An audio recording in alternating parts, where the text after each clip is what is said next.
Each and every one of you, fellow brethren, throughout this great nation, island nation of Hawaii, of our kupuna. Welcome and mahalo for coming to this panel, which is on mana.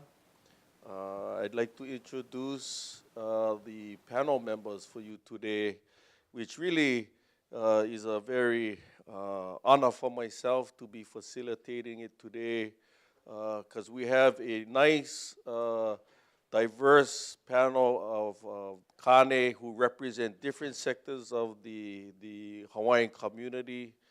I do want to acknowledge we had invited Kupuna Dave Parker to be on the panel. Unfortunately, his health is not well, but he does send his regards to each and every one of you and to the panel members. And we send our aloha out to you, Brooke, and your ohana for Uncle David, that he has a healthy recovery.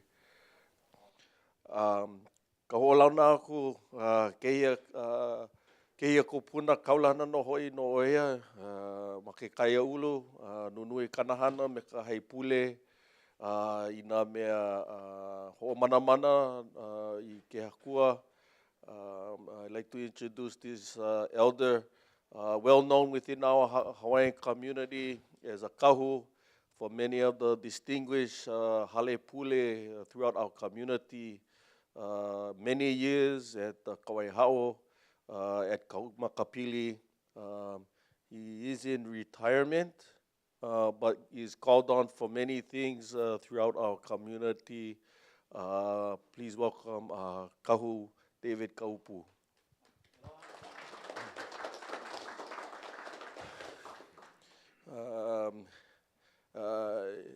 Ke kahi no keia kupuna, hano no oia no kona mau mea me, kona mea lana kila, e pile ana ka mea pualikoa, me kanahana me ke kanaka loyo, e me kanahana no ka poe Hawaii no kanahana ma Queen Ilokalani Trust. This other gentleman is also well known in terms of his contributions to our Hawaiian community. Former judge and attorney, also a Vietnam veteran, also a master in many martial arts, but also a distinguished Olohelua. Currently serves as the board chair for Queen Ilokalani Trust, the Honorable Thomas Kaulukukui Jr.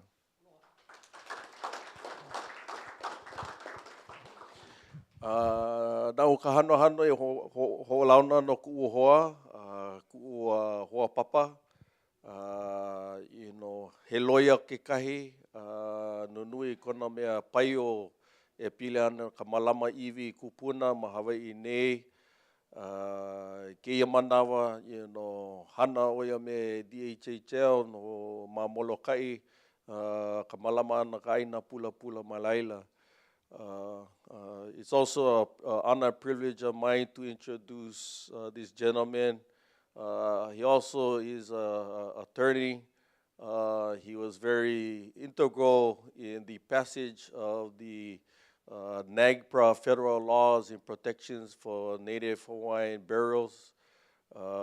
He is one of the founding members for Hui Malama Olana Uiwi o Nakupuna, Hawaii.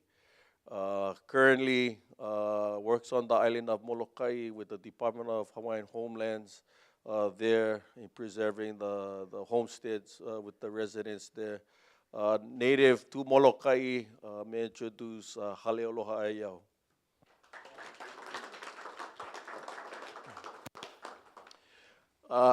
I want to, for those of you who don't know me, I'm Kamanaʻopono Crabbe.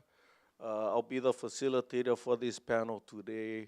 Kaulukukui, unfortunately, has to leave at 2:30, so I want to get right into the panel. And so this panel really is to talk about the essence of mana and how it relates to Kane Kuleana. You know, here we have three distinguished gentlemen, very established in their own careers, professions, and contributions to the Hawaiian community. What we want to hear from these gentlemen is not only their careers, but really the cultural aspect of mana. So I'll pose this.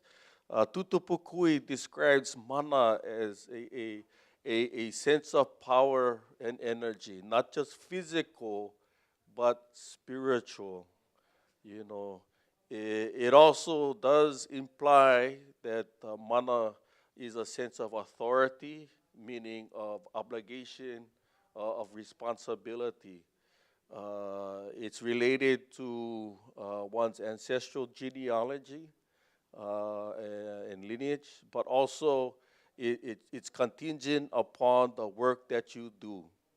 And so with that, in Kane Kuleana, I want to pose the first question and offer up to Kaʻupu, if he could share his experience just about that. You know, as a man of faith, we know mana is spiritual, physical, but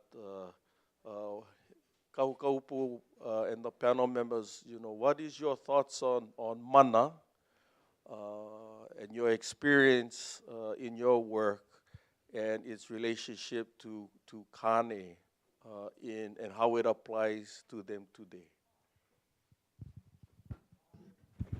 So, good afternoon. Aloha, everyone. And mahalo also for being here. Let me address that question kind of like 2 ways.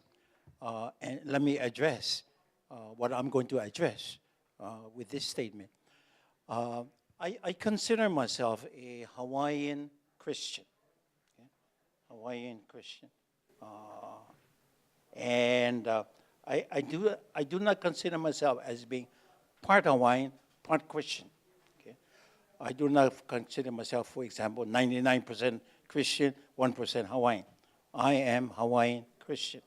That is to say also that I can't divorce my Hawaiianness from my faith, and neither can I divorce my faith from my Hawaiianness. Having said that, yeah. Let me then share this with you. In the Bible, when God made his the Bible story of a cultural people known as the Hebrews, when God chose them to be the instrument for defining His will for His creation, God's creation, okay, they went from slavery in Egypt to the promised land of Canaan. In those so-called 40 years of life in the wilderness, oftentimes they would find themselves kind of like physically weak from strength. Yeah? Spiritually, they didn't realize it when they were weak, if they were weak at all, yeah? Because they knew they were the chosen. Yeah, but when they were physically weak, interestingly, the Bible story says that one day when they were out trying to figure out, what they're going to eat, yeah, and all of a sudden, okay, there came blessings from heaven, okay, and the blessings was defined in the Bible as M-A-N-N-A, mana, yeah? Or some people call it manna. And that blessing, listen, yeah, was from Keokua, from God, okay, who saw their hunger and then blessed them with so-called spiritual, with physical food. Okay? And then the Bible goes on to define that manna as not only physical food, but physical food that allowed them to still pono their spiritual, sense relationship. So there was a spiritual aspect to this as well. The mana was blessing from heaven, okay, in a very spiritual way. Okay. Now, interesting. You mentioned somebody mentioned here of Antikavena Pukui. The word mana, M-A-N-N-A in the Bible, in Hawaiian is M-A-N-E, mane, with the same meaning and same definition.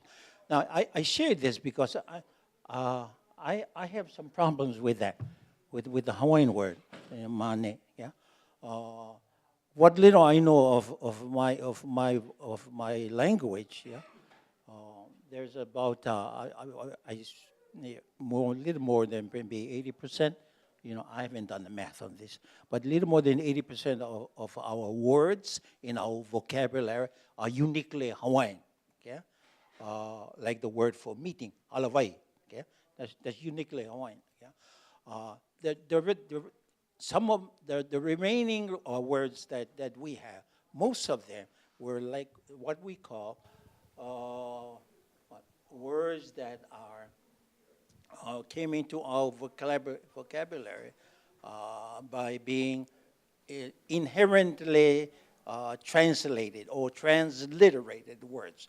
Like for example, if we didn't know how to say the word Britain, because we never heard of it, when we first got it, what we would do is make a Hawaiian word out of Britain. And so what we did was we just put vowels between the consonants, and so it came out Beretania. That's one of our main streets downtown Honolulu. That's a Hawaiian word, Beretania. So that kind of words, I would say make up mostly of the remaining words in our vocabulary. Now, because I'm of this so-called wavelength, that more than 80% of our words are uniquely Hawaiian. Most of the other words are what we call transliterated words, including the word baptize, for baptizo, for baptize, those kinds of words. And that therefore, in the Bible, and the Bible, which was translated by the missionaries, who, by the way, provided us with a written vocabulary, with the alphabet system. So my what I consider to be a personally educated guess, that the word manna in the Old Testament, in the Bible, in the first 5 books of the Old Testament, the word manna should be M-A-N-A in Hawaiian. But as I said, Antipukui, she has a palapala to be a linguist. I don't have that palapala, so I'll concede that to her. But I'm a little bit concerned here. Mana, mane, because for me, the Hawaiian word mana is also spiritually founded. Okay. Now you put that to the side, and let me come at this culturally. Okay. When we are born of this land, we are affirmed, as keiki ha nau o ka aina.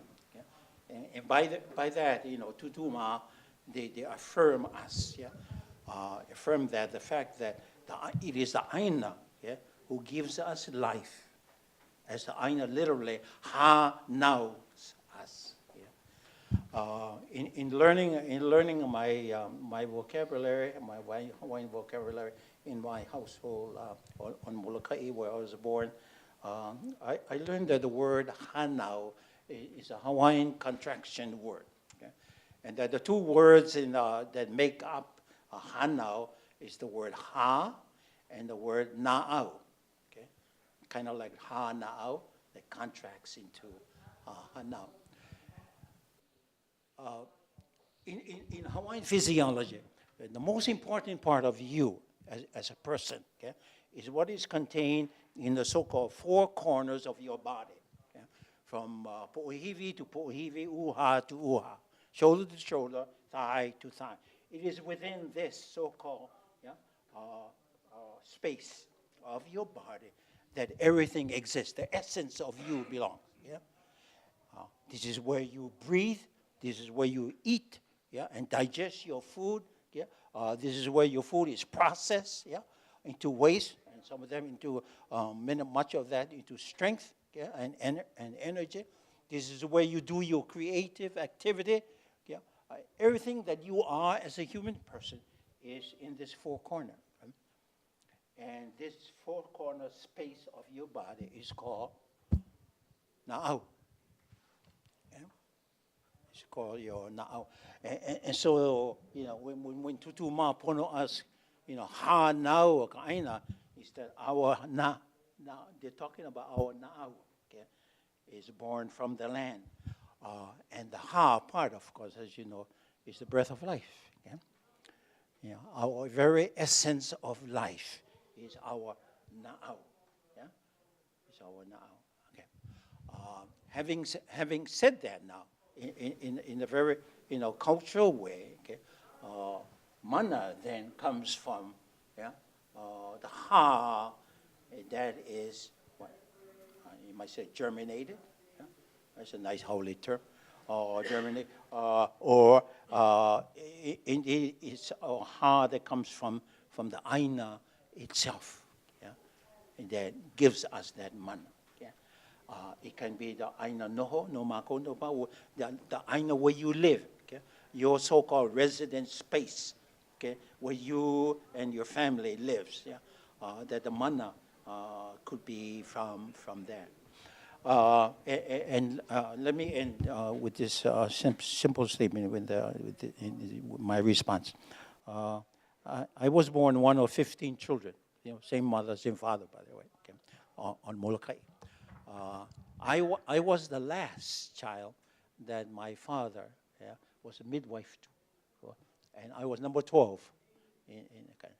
So that for 12 of his children, yeah, my father served as the doctor, yeah, to us. Yeah. And not all of us, you know, were fortunate enough to live out. My parents lost about 5 children before I was born, but that's beside the point.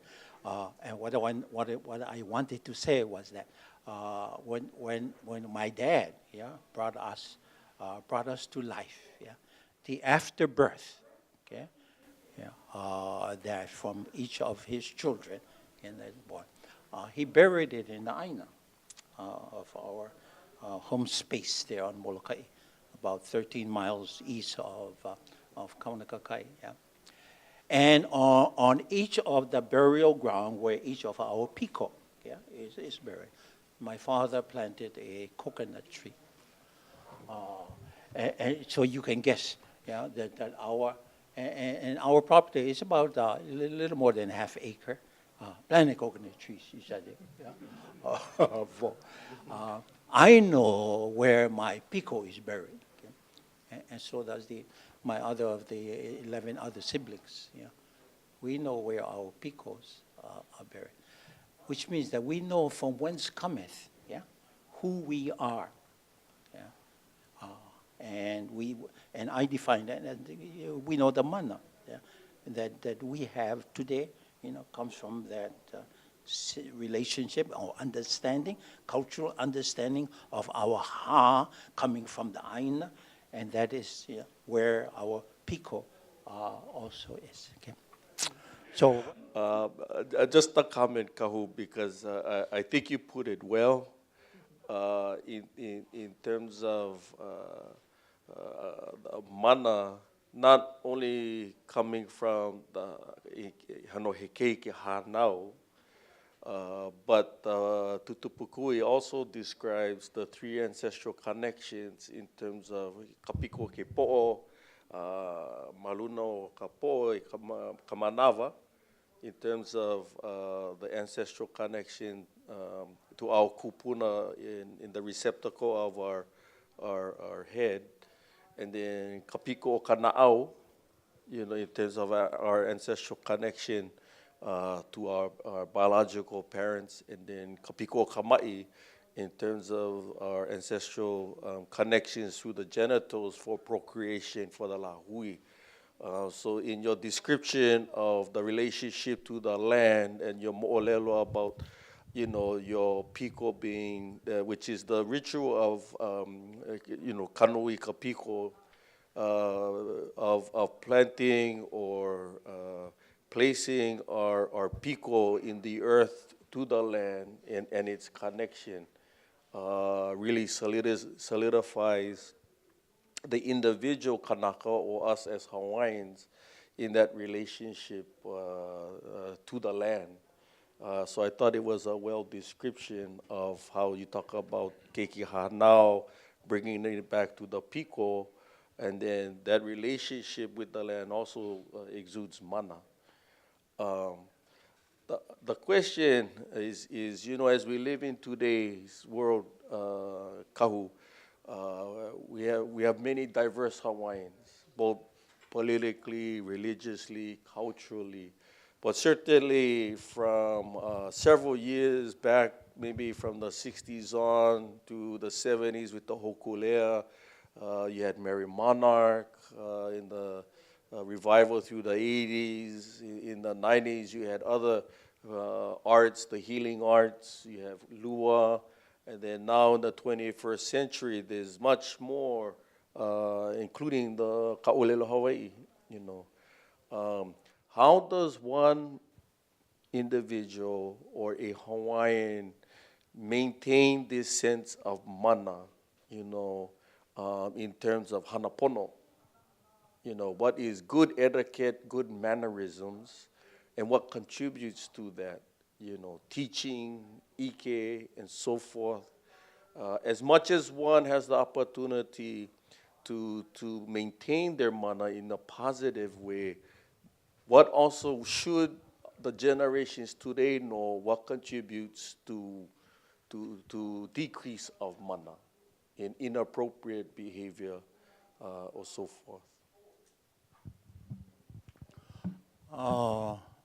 I have several responses. One response is to come at it this way. I believe that we as Kane no ko mako lahui, Hawaii, that we need to pono ourselves with a very strong sense of comfort. Okay? That is to say, we like who we are, what we are. We need to pono ourselves mako kako, okay, style. Okay? You know the pronouns, yeah? Mako kako, first person plural, yeah? Mako is exclusive, yeah? Mako means only us, yeah? When we use the term mako, speaking here, that has to do with just us in this room, okay? So us ourselves, okay? We need to be pono with that, okay? Who we are as a person of our family or ana. We need also to pono our sense of kako, yeah? Our inclusive sense, yeah? That is to say, yeah, our oana also includes where we work, where we play, okay? Where we do some other things that affirm our very, very essential self, the sense of our na'au, okay? And that we need to, mesh those two together, okay? And be pono with that, yeah? That to be comfortable with, because that's who we are. Now, if we, in being pono with that, okay, then we can relate, I believe, yeah, to other of the lakos and about us, everything else about us. Yeah, that's one response I'll make. The other response, if this is a question that has to do with that because we are challenged, in our lives living, today here in Hawaii, with so many different, what you might say, commitments that we have to, and make and do, and And because we have these so many commitments, that it might be difficult for us to be Hawaiian in those commitments, yeah? Or, as I said earlier, be Christian in those commitments. I don't think it needs to be that, but if that is if that is where the question is leading to, then my response would be simply this: that if you are pono with who you are, mako, yeah, as well as you are kako, then like we say, locals tae, no worry, bro, yeah. No matter where you go, you can be able to handle it. Yeah? You can make it. Yeah. And so I come back to this, mako kako sense of understanding ourselves, who we are, and so that we can better understand ourselves as to where we need to go. Okay, as now po ekane ko mako lahui Hawaii. Mahalo kahu. And my last question was really about mana, not as Tutupukui had described, is a physical energy, but also spiritually. It's related to what we know is inherited mana through ancestral genealogy and acquired mana in terms of meano Ayau skills, knowledge, talent, training, which results in good achievement and so forth. Is going a little bit further in terms of mana, in terms of ho'omana, in terms of spirituality, which many times in the Kane realm we don't talk about, and the essence, and you've talked about it earlier, the importance of living pono with oneself, but then the relationship of Kane today with Keakua, with kupuna and ancestors in guiding them. In your experience, how much does that spirituality is necessary for the sustenance of Kane today?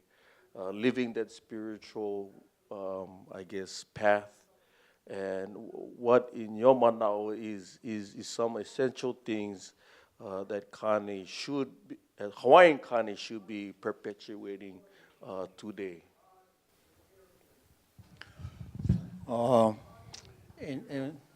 When I was kahu up at the school, one of my in one of my classes having to do with Hawaiian religion, as I was trying to provide the foundation for our students as Hawaiian people, and the transference or the transition that we had to make when the missionaries came with the Christian faith, and what how did we make that transition? So you might remember Halealoha, one of my classes, yeah. And I'll start the response with this illustration. I mentioned that Kamehameha the Great had a personal God, yeah, and his God was Ku Kaʻilimoku. Yeah. We don't know whether what I'm going to say is true or not. But I happen to believe that the image of Ku Kaʻilimoku, yeah, and which is the image that you can see if you go to the Bishop Museum, you can see. I think they got two images there of Ku Kaʻilimoku, and that whenever Kamehameha went to battle, okay, that he took that image with him. And the reason why he took that image with him, whether he was on the canoe or whether it was, right next to his spear, is because Kamehameha really believed, yeah, that not only was Ku in him, yeah, and that's why he had to have, that image of Ku with him, but that also, yeah, he, yeah, was in Ku. Even to the point of being Ku himself. Yeah. And so with that kind of mana, if you will, quote unquote, yeah, he was unbeatable wherever he went. Yeah. And interestingly, I mentioned to you earlier that I was born and raised in Molokai, like Halealoha, and there's a olelo no Ayau only for the people of Molokai that comes out. Ua o na pule o Molokai. Okay? O means maturity. Pule is, of course, is prayer, and Molokai has to do with the kahunas, who in pre-Christian days were believed that the Molokai was the most foremost training grounds, okay, for the kahunas. Molokai kahunas we consider to be the most powerful, yeah, and the most feared, yeah, of the kahunas in a negative sense. Yeah. The word o'o, okay, what it means mature in this so-called olela no Ayau means powerful, yeah, and the prayers, of course, has to do with the works of the kahunas of Molokai. Yeah? So powerful are the prayers of the kahunas. I say this because, yeah, when Kamehameha made his move, yeah, to come from east to go west, yeah, and put all of the islands under his rule, after he beat up the chief Kahikili on Maui, yeah, he bypassed Molokai, yeah, purposely, okay, because for Kamehameha, I said, no sense I go waste my time, let alone my, the blood of my warriors, yeah, for Molokai, because they won't stand a chance with me, yeah. So I must well save those people and save my warriors as well, yeah. And so he bypassed it and came here and he did trouble with Kaulukukui, yeah, here on Oahu. When we of Molokai, I don't know about Halealoha, whether you tell this story too, but when we tell this story, okay, we say, or we point out the fact that Kamehameha was very much aware of that saying, ua o'o na pule o Molokai. And just as, yeah, he felt that he was, spiritually, yeah, his heart was in Ku, the image, as well as Ku was in him as he went to battle, yeah. He just as much, affirmed that saying, especially about that had to do with the powers of the kahunas, yeah. And so he wasn't going to mess around with the kahunas of Molokai. And so, yeah, he said, leave him alone. And so he came to Oahu, yeah.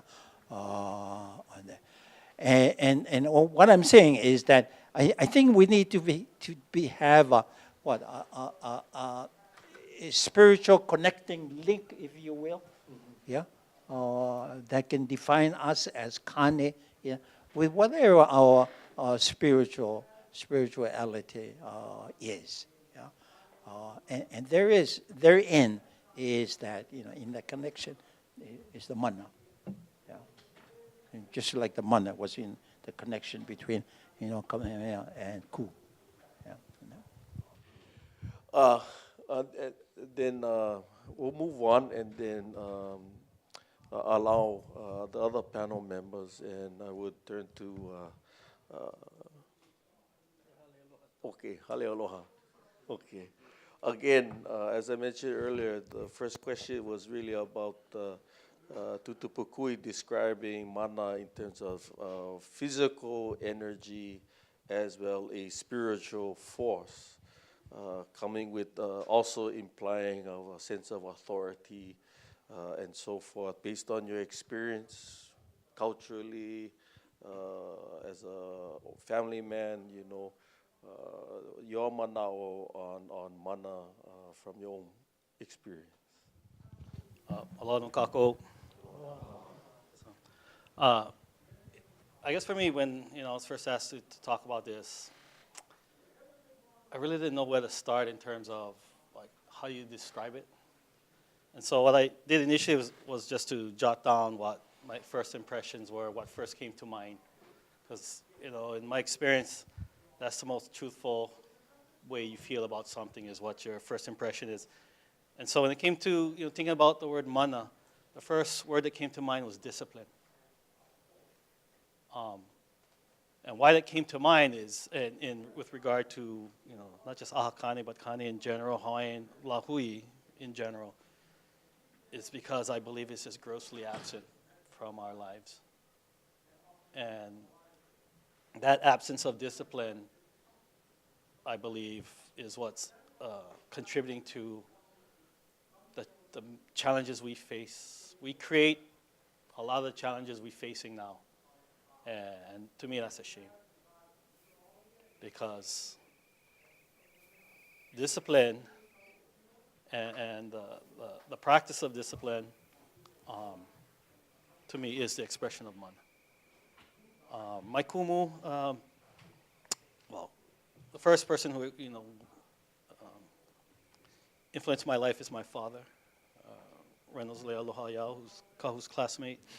My grandmother, Harriet Ney, and my kumu, Edward Kanahele, and his wife, Pua Kanakaole Kanahele.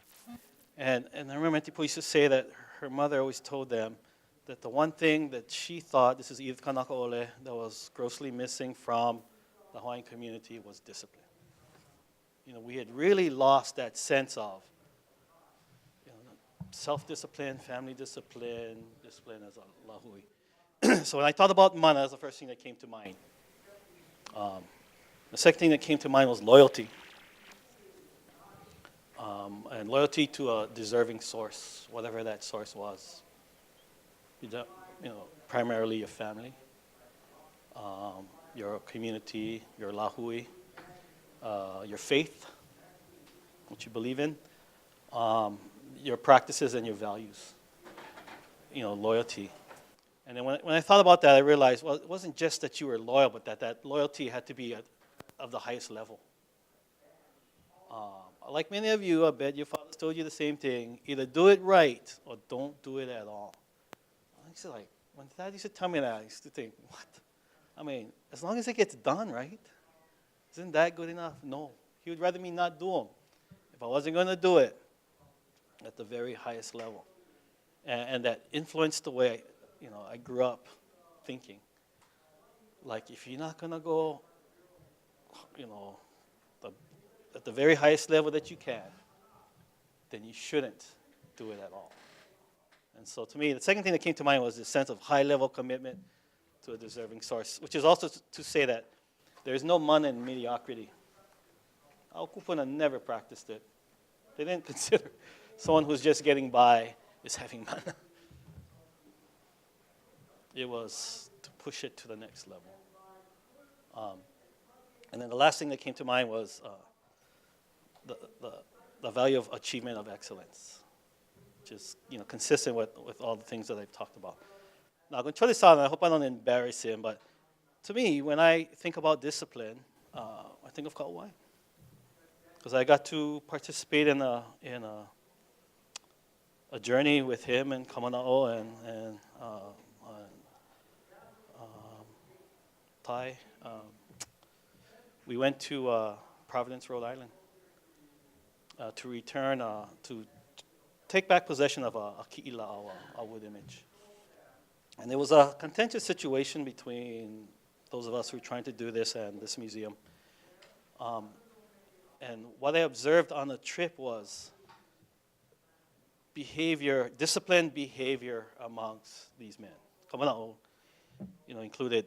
And what that taught us being the members of Hui Malama Ina Kupuno Hawaiʻine, was that how far more effective one can be at doing anything if there's a higher level of discipline to your approach. Because he was absolutely effective. No stone was left unturned. Every possible scenario was raised, thought of, and addressed, so that there would be no inadvertent or no pilikia. Of course, we had a little incident, if you don't mind me talking about, but wasn't on our side. Our host Indian tribe wasn't supposed to be in an area, and they got dealt with. Even though they were our hosts, they still wasn't supposed to be there. They didn't know it, and discipline was practiced. And they were removed immediately, no questions asked. Boom. And so, to me, part of if someone asks me, part of what is mana is discipline. And if you're not thinking that way in terms of your approach, it might sense you're not being as effective as you can. And so to our kupuna, that's important. So that was my first impression. And then I was still thinking, I don't even know how to describe it. And I thought, when I start with what I consider as sources of mana. And so to me, the primary source, the first thing that came to mind is, of course, moku ʻaha, is genealogy. Because awareness and knowledge of the people who comprise who you are, knowing who they are, knowing what they did, and knowing that they're all in you is an incredibly empowering thing. When I found out my tutus were part of, the counter-revolution to restore the Queen, I was blown away. I studied federal Indian law, I studied federal sovereignty, I came home to work on this issue. I knew nothing about that. And my grandmother sat me down and said, okay, you're a tutu, Eveline Milita Kaupau Kalani Ikili Ulani Townsend. She had married Charles Wilson, who was Marshal of the Kingdom. She was an Ukali to Lili Okalani. She was the one that served her while she was in prison. This is, part of your background. My tutu man, George Hamilton Peck Townsend, he was the one who ran guns during the counter-revolution. He was arrested and charged with treason. He was sentenced to death, as the rest of them were. Instead, he was pardoned and made to serve as a juror in the treason trial of Lili Okalani and forced to find his own queen guilty. So when the one thing about moku ʻaha that I learned from Kamanaʻopono is be careful careful of the search that you're going on, because you might find things you don't like, or might find out things about your family that is not necessarily positive. And so once I, began working in this area of dealing with iwi kupuna, it was very important to know who these kupuna are, and then with the help of Kamanaʻopono to hakua a mele, know of all these kupuna. And to use that in instances when it was important to do so. The birth of my first child, as she came out, I recited 37 generations of my family. So I wanted to greet my firstborn with her ancestry. And I consider that, a source of mana. Ike is, of course, we all know, or knowledge is another important source, because it's a functional understanding that improves our lifestyle. Ike. And Ike,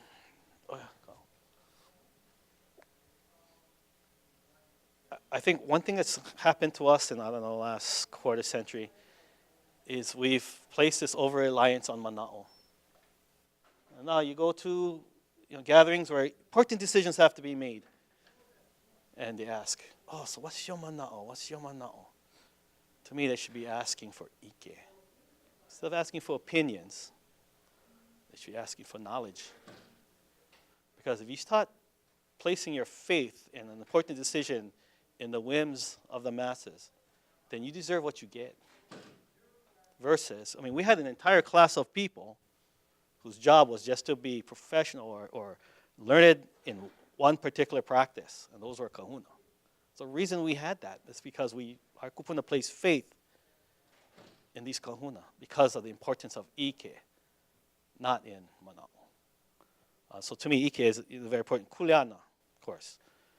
The duty, responsibility, and privilege. I think one thing we've lost is the understanding of the relationship between duty and privilege. Because really, it's two opposite things. We have a lot of people pounding their table, pounding their chest, talking about Hawaiian rights.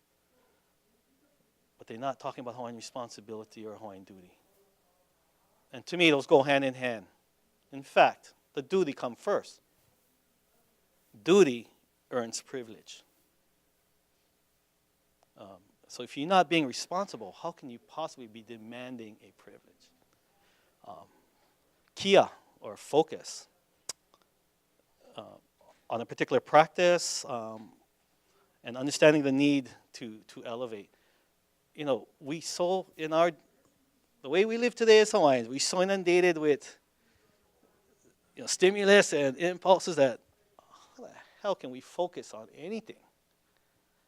And yet, if we want to elevate our understanding or elevate the source of mana, that's exactly what we got to do. People who are good at what they do have the ability to absolutely focus on it. Whether it's music, whether it's art, whatever it is. Just having this ability to focus. Ho'oma'ama'o, learning and training. The mana that comes from learning from a kumu. I was told years ago that you will never really understand what your kumu taught you until they die. I thought, what a strange thing to say. But when my kumu, Edward Kanehele, passed away, I never had more clarity in my life. I knew exactly what had to be done. I knew now what he meant by so many things, because it's like walking on crutches. Now the crutches are gone, and now you got to stand on your own 2 feet. And when that happens, your senses, your understandings, all the connections start being made, and that's the mana of this transmission of knowledge, of ike. Wahikupuna, or ancestral sites. Of course, we all know that. That's a source of mana. And part of that is because they prayed. Our kupuna prayed mana into these sites. And Tipurim taught us this concept of, they called it residual mana. And what they mean by that was that you have, left over, still there. Why is it so important? Why do when people go to these sites, they sense something? And it's this idea of residual mana, that the mana of these kupuna are still there. And that's why we don't want to build something on it or dig it up or destroy it. Mana also in iwi kupuna and moipu, and in the kuleana to care for them. Why is that so important? Why is that so important that we have to care for our iwi? Well, one, because those people are in us. And the act of caring for them is really an act of self-love for yourself. And more importantly, the ultimate example you can show your children. I know my kid's going to take care of my bones because they understand why I take care of the bones of our kupuna. Mea kapu goes without saying, sources of mana. The value of onipa'a. To me, onipa'a is, it's translated as being steadfast. I think of it as focused movement. Don't move just for the sake of moving. Move with intent. Move with resolve. Another source is the projection of power. Projection of power through righteousness and through humility. I can project power in somebody by being super nice and being humble. You don't only have to project power through force. But understanding that, like the question earlier about what was the source of the kahuna's power in Molokai, to me, it is their mastery of understanding the Hawaiian mind and how the mind works. That's where their mana comes from.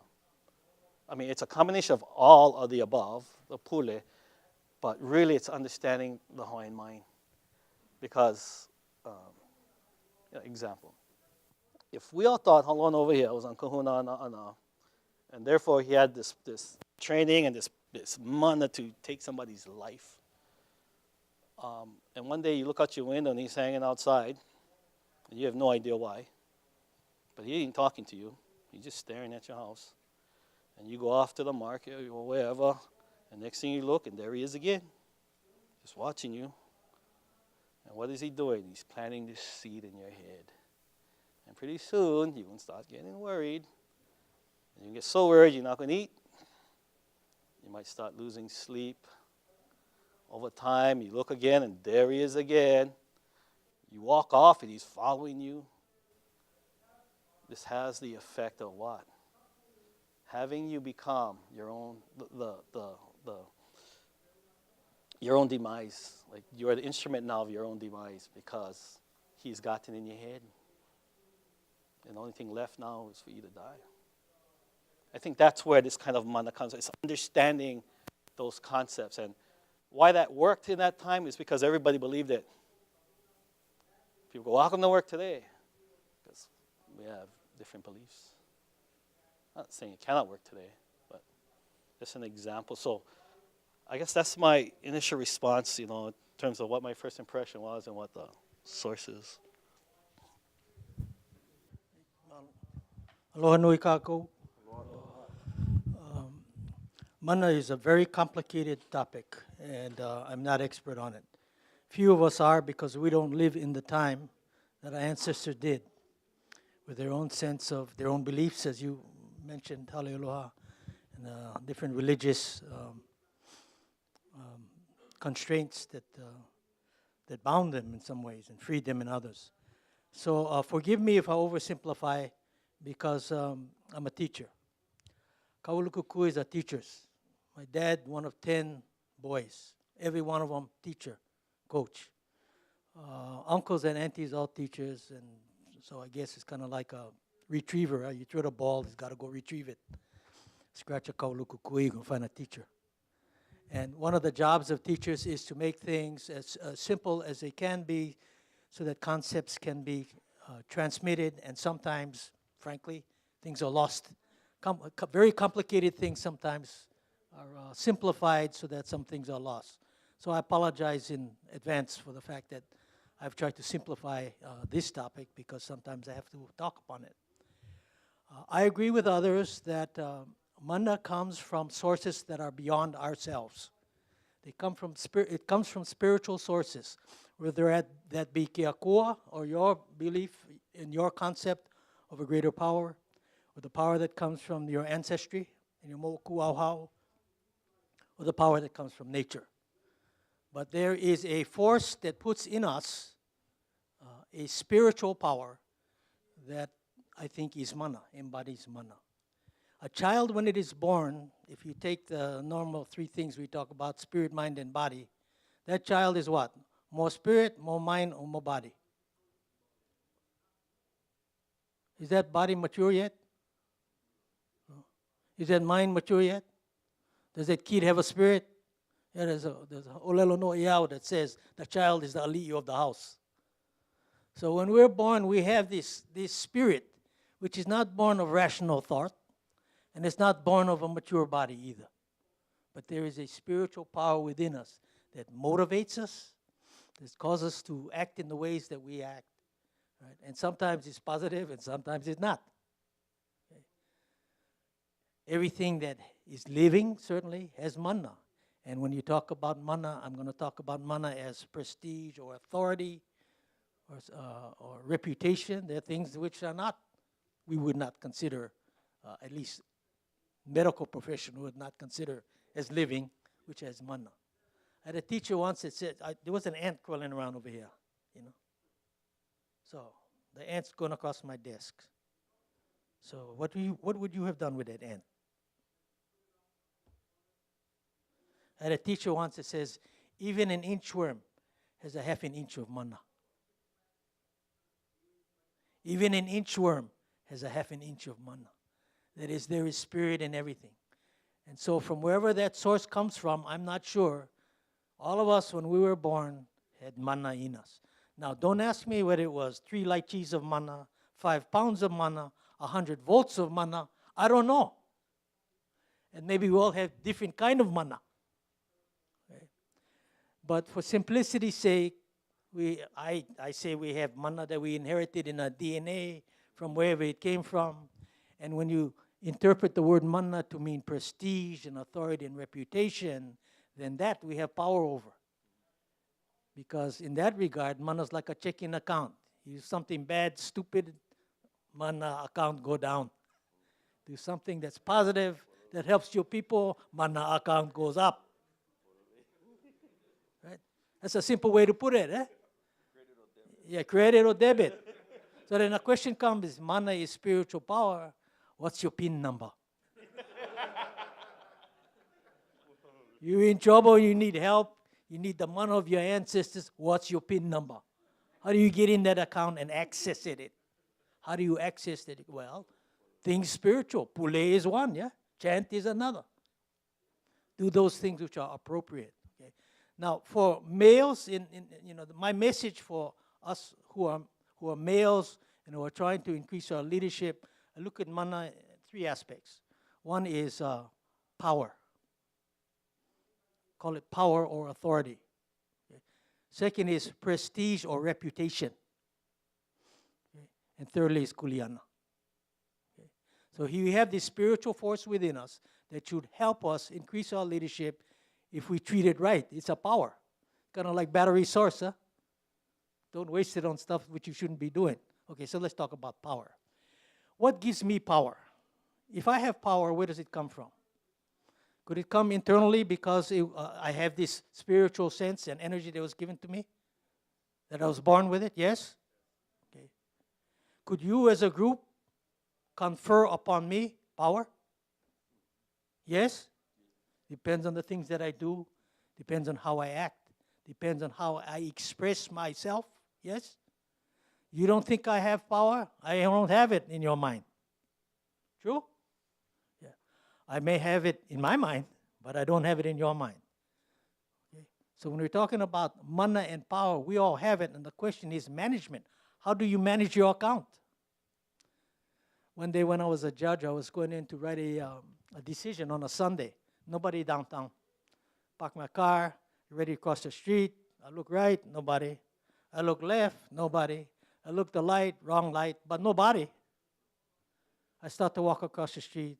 Driver comes, stop his car. The window goes down. He say, "Hey, you the judge, eh? You not can do that." I back up. Wait till the green guy comes on. Nobody downtown. I'm the only guy. Debit. There you go. So now I'm downtown. I stand on the corner. I know better. I wait. No more cars. Everybody walking. The guy come up next to me. Go like this. Go like this. No more cars. You go like this. He thinking, as the judge, I better not walk. But the point there has to do with prestige and authority. The position of a judge has mana. Separate from me as an individual, the position has power. It comes from the authority of the Constitution. Bigger than that, it comes from something you cannot touch. It's called justice. Greater, that's justice. It's spiritual, bigger than us. Okay. So, as Kane, we got to keep in mind that this power that we have has to be used wisely and judiciously, and that other people are looking at us in terms of the prestige and our reputation and our account. You got to manage a mana account. You must do things that are positive, that enhances the mana that we inherited, that God and our land and the moku hauhau gave us, and avoid doing those things that would detract from it. Because, again, what Halealoha said, it's the discipline of doing things that we ought to do to reflect positively on who we are and who our people are. Okay? And that takes discipline. That takes discipline. All right? So, managing your mana account means to be aware of what was given to you by powers greater than you, to use it for proper purposes, to fulfill your own destiny as a leader, and to lead in your family and your community. Okay? That's the source of mana I've talked about, and how we manage it. And what mana is, because it was given to us, is we have kuleana. I give you a 9-volt battery. It's not supposed to go sit in your garage. You're supposed to do something with it. Yes? Okay. Kind of makes sense. Yeah, you don't have to be brilliant to figure that out. Okay. So for our young people, especially as we teach them, we need to teach them that they have this special spirit which is given to them that they must manage in proper ways. Now, I talked to some other elder from one of the other Polynesian islands, and one of the things he said to me is, he said, "Tam, when we develop our leadership, we must develop our mana so that the people who work with us or observe us feel uplifted by the things that we do. And the higher that you aspire to in terms of leadership, the bigger the stuff you got to do. There's a point at which maybe you're a teacher here, and then your next level or a counselor is then you become the head of a whole organization that's helping our people, and the next one after that you become governor of the state, and the things you build have to have mana, which is why they build Ayau, not just to center the power, spiritual power, but because that's an expression of mana. That's why they built the pyramids. Why don't they build the pyramids like this? Easy, eh? Make them 3 feet on the side. Enough. Power. 2 hours, power ready. Oh, hey, mana. The little pyramid has no mana. The ability to marshal thousands of workers over years and build something that goes, you look at it, you go, oh, wow. Nui ka mana o kela ali. Big era mana of that chief. He built something big. So for those of us got gray hair now, we gotta be thinking small now. Our responsibility as our mana grows with age and experience, okay, is to do things big. Okay, that's all.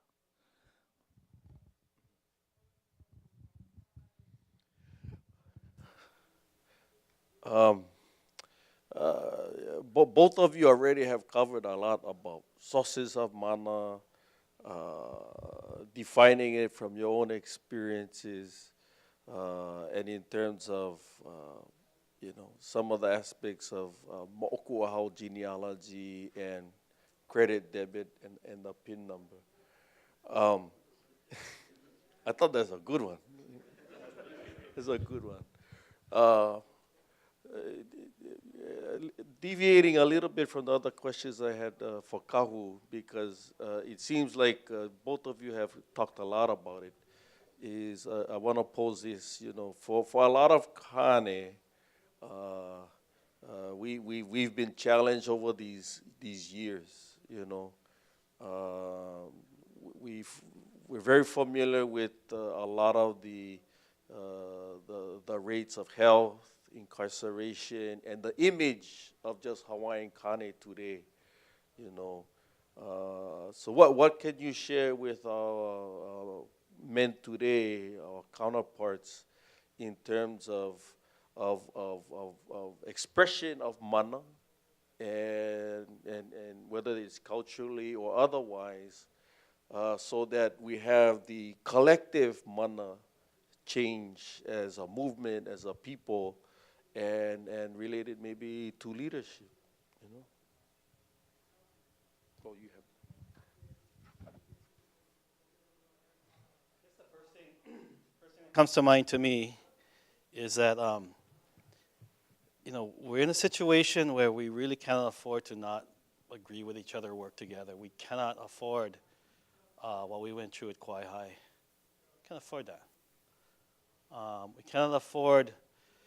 I guess we have to have some kind of mechanism, some kind of process that disputes amongst Hawaiians get submitted to, that we all place our faith in and our belief to resolve. And that whatever the resolution is, we all agree to be bound by it. Because now that we don't have that mechanism, so when we have disagreements, it just gets played out. It not just that it looks bad, but we never achieve resolution. And that doesn't allow us to move forward. In past times we had Council of Chiefs. We had some kind of body that had the authority to make that kind of decisions, like what Kauai was talking about, in terms of justice. We don't have that, not amongst ourselves. And it's the absence of that order, to me, that's playing a very major part in holding us back. We don't always have to agree, but we have to be committed to moving forward. Because the end result of the disagreement is oftentimes no forward movement, and worse, we're moving backwards. And so, the first thing that comes to my mind would be to have some kind of, process in place. I mean, we have it in our families, you know. I don't know about you guys, but I believe I'm the boss of my family, you know. My wife's not here, so I'll tell you I'm the boss of my family. Oh, turn that camera on, man. But, you know, it's that understanding that we have to be able to resolve differences. Too many important ideas, issues and decisions need to be made. Making that more complex is the notion that, Hawaiian people were, one nation once. The price that was required to reach that was immense. We're at a position where now that whole question of ʻAha is before us, and there's just a slew of different perspectives on it. I think part of what we need, is an understanding that where we were before unification was that we were a series of kingdoms and a series of lahui. But it's no surprise that today we have, I don't know, I lost count of how many nations we get now. But that's not a negative thing. That's just a reflection of who we are.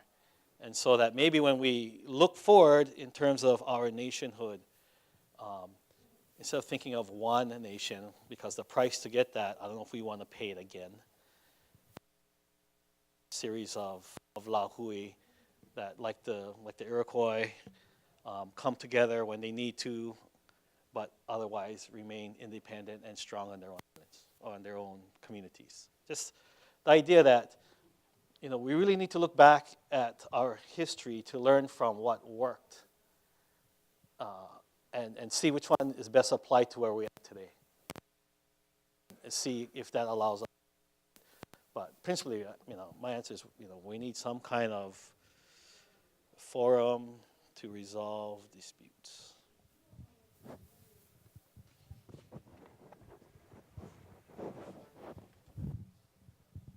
Justin, can you hear me?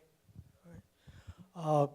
If we are to advance as a group and as a people, then each of us individually has to understand our responsibility to preserve, enhance our own individual mana first. That's our job. And to do that, I tell my students at least, pay attention to your mana at every turn.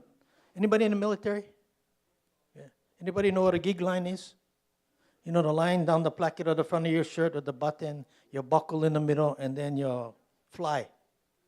If you're ever in the military, I can tell you, if you're wearing a shirt with buttons and trousers, every minute, maybe 2 minutes, you're checking your gig line. Automatic, right? Got to be straight. If you're out, you're either doing push-ups or you get demerits.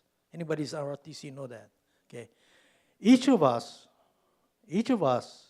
in order to pay attention to our mana and the mana of others, you got to check your mana gig line like every 2 minutes. Every 2 minutes. The thing got to be straight. Me, I'm walking like this. If I had see this, that's exactly in the middle of my belly button. If it's like this, I'm uncomfortable. My gig line is off. Not only that, I go on this panel. If I look like this,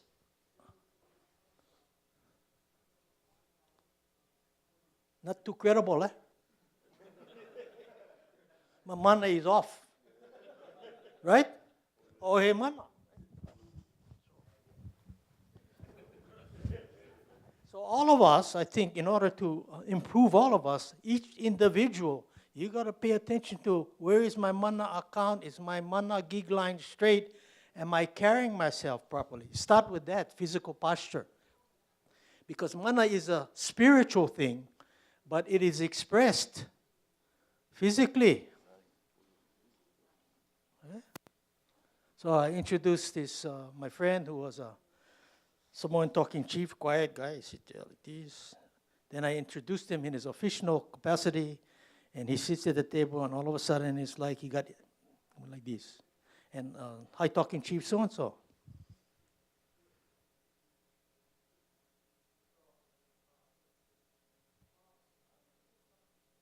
Mana just changed right there. So that's another thing you got to be aware of. Posture, which is physical, conveys mana. And it doesn't have to be ho'okano, which is arrogant. All it has to do is be straight, polole, just like your character.